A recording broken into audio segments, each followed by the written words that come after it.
Sports, sponsored by Sinclair Heating and Cooling for 24/7 comfort on call.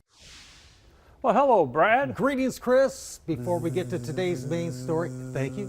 Volume higher, please. Okay. We're going to talk about white noise, okay? White noise is actually all frequencies at equal power, can be defined as roughly a static-like sound, Okay. which you did an excellent impression of, by the way. It's just because I excel at being annoying.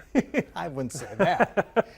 Okay, this consistent, even sound can help mask other noises, making it useful for focusing, sleeping, or even reducing anxiety. We have spoken before about running a fan at night, where just that Constant hum. even sound. Yeah. Yep. Okay. So now that we are familiar with what white noise is, let's look at today's study. It comes from New Zealand, by the way. Interesting.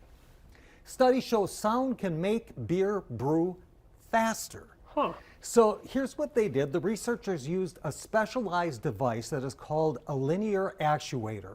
And what it does is it can essentially inject sound into liquids. In this case, they're injecting white noise as particle sound energy into fermenting beer.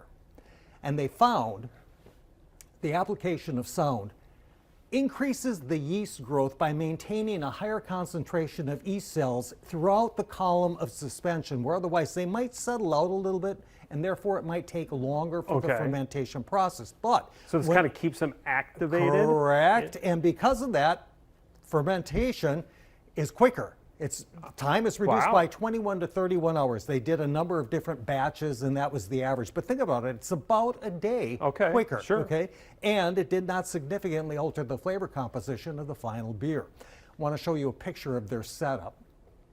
For you home brewers, it probably looks somewhat familiar, but this is what they did to brew their various batches of beer. Here's what they have to say about it all, because if audible sound stimulation proves scalable, in other words, could be done for, like, say... mass production. Right. Okay. It could revolutionize fermentation technology, sparking innovations across other fermented products, such as wine and spirits, but also at scale, it could save a lot of time and potentially more money for brewers. And increase output and efficiency.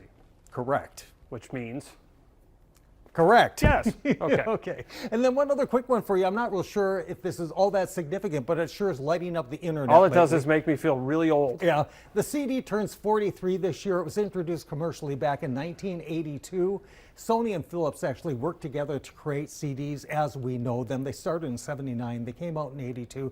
This is what's really interesting, though. The data on a CD is written as zeros and ones. It's all digital in a spiral track that is more than 3.5 miles long on a CD. So think about a DVD that is even more intensive. Okay, it's estimated to last 100 years, but nobody knows for sure. But happy birthday, CD! Happy birthday to the executioner of the cassette tape.